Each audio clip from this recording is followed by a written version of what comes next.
Live from downtown Detroit, Local 4 News at 6 starts now. A new look tonight inside the arrest of a state representative arrested on a suspicion of drunk driving. We've got the police video as Mary Kavanaugh sends out an emotional message to her constituents. We're glad you're with us tonight for Local 4 News at 6. Livonia police say Kavanaugh was swerving on I-96 with 2 flat tires back in February. And now we're getting insight into the questions she was asked and how she behaved when they pulled her over. This is Kavanaugh's mugshot. She's charged with driving under the influence, and if convicted, it would be her second OWI offense. Megan Woods joins us live with body camera video of the arrest. Megan, good evening. Good evening. So in this video, you see State Representative Mary Kavanaugh not only get pulled over by police, but you also see her take those sobriety tests, as well as ultimately getting arrested. All right, Mary, so what happened to your tires? Both tires on the driver's side were flat. That's what initially caught the attention of the officer who pulled her over. He also wrote she was swerving in and out of lanes on I-96. You were coming back from Lansing?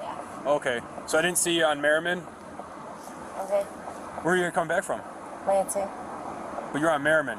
Kavanaugh said she didn't know what happened to her tires. It takes her a minute to find her license. Then the officer says, how much have you had to drink tonight? 2 glasses. 2 glasses of what? Red wine. When asked to take that breathalyzer test, Kavanaugh replies, So I'd like to wait. You like to wait? Yeah. Wait, what do you mean wait? Eventually, she takes the test. There you go, go, go, go, go, go. All right. Mary, legal limit in Michigan is a .08, okay? You blew a .176.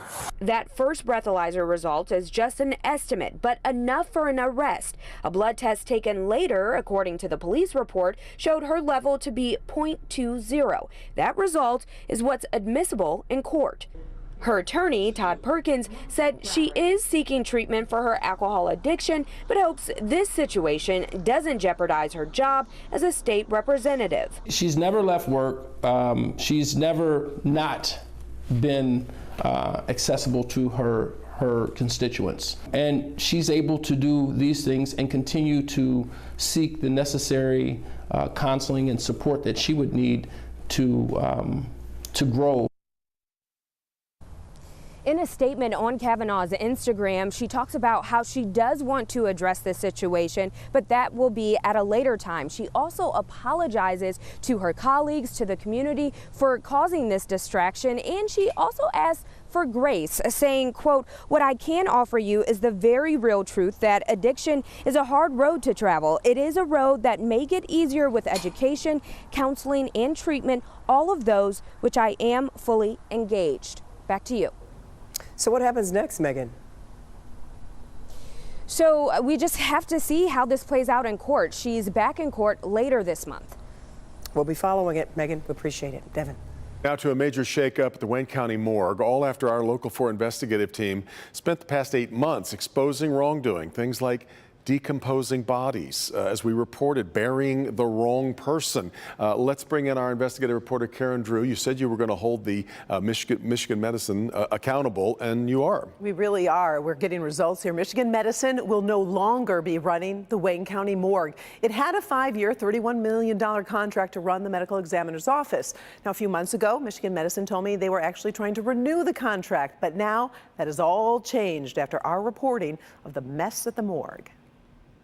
I just received a statement from Michigan Medicine stating Michigan Medicine has decided not to submit a proposal to renew its contract to operate the Wayne County Medical Examiner's Office after the current contract ends September 30th.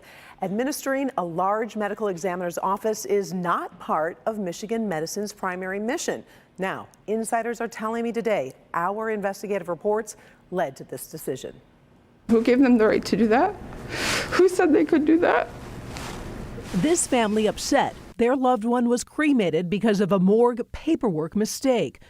Another mom upset her daughter's mouth was filled with maggots because her body was improperly refrigerated at the Wayne County morgue.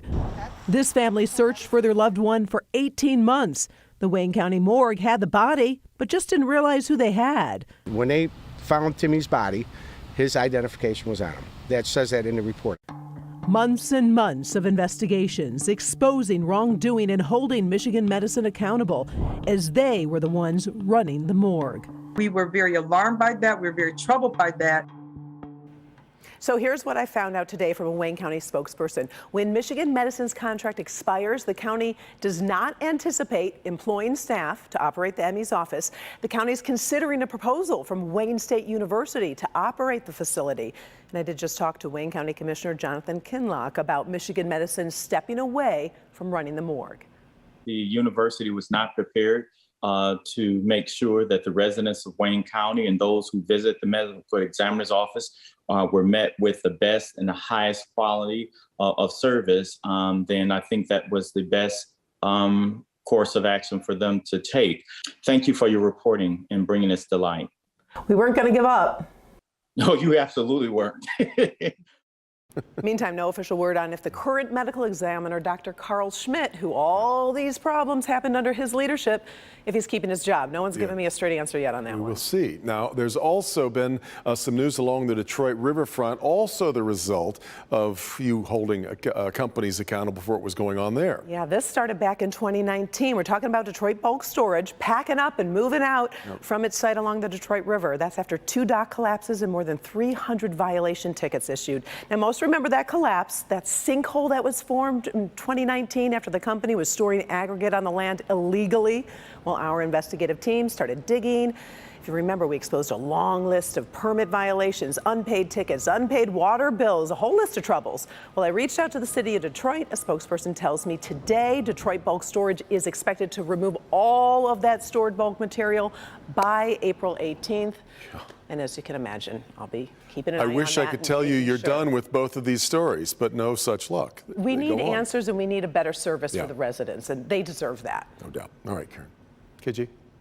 Judge Ketanji Brown Jackson makes history as the first black woman to be confirmed to the U.S. Supreme Court. The yeas are? The yeas are 53, the nays are 47, and this nomination is confirmed.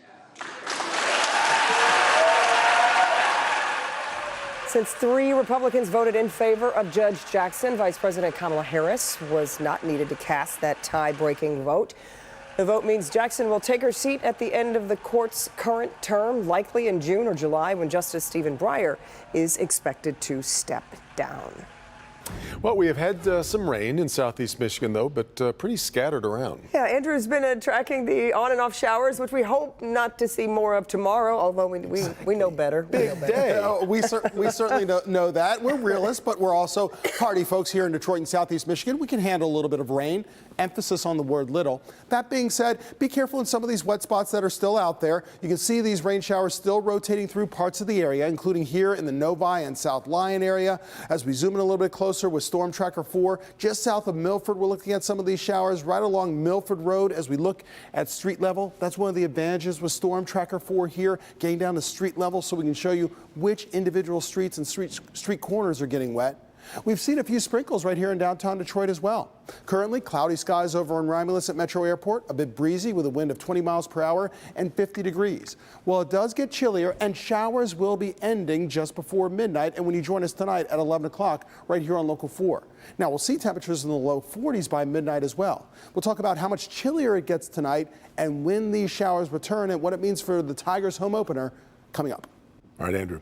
2 new lawsuits look to protect abortion rights in Michigan if Roe v. Wade is overturned. The lawsuits were filed by Governor Whitmer and Planned Parenthood of Michigan, both asking the court to recognize abortion as a human right under the Constitution. Governor Whitmer wants the state Supreme Court to quickly take the case. A favorable decision could enable abortions to continue in Michigan even after the federal high court should rule if they were to wipe away Roe v. Wade.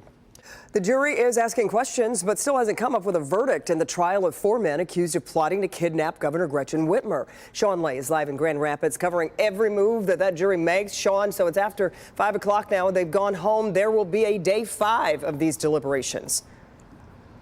And Kimberly, good evening from Grand Rapids. Right before the jury asked to go home at 5 o'clock, they also asked to see some evidence first thing tomorrow morning. We're going to talk about that evidence. And also, we just asked one of the defense attorneys for his reaction to the jury's request. Tell me about the pennies. Well, the pennies were attached to a firecracker, and apparently the firecracker went off. The pennies sat there on the ground. The FBI agents went and picked them up. Now the jury wants to see them. That's attorney Mike Hills. He's defending Whitmer kidnapping defendant Brandon Caserta from Canton.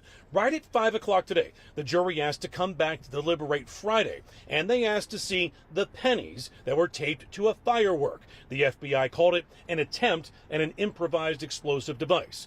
And 3 of the men are charged with possession of an unregistered destructive device, the firework with the pennies. Well, I'm glad they asked for it. You know, I'm glad that the jury is being deliberate, and they're going through this. They're taking their time, and I expect them to come back. Well, I hope that they come back with a favorable result for our clients.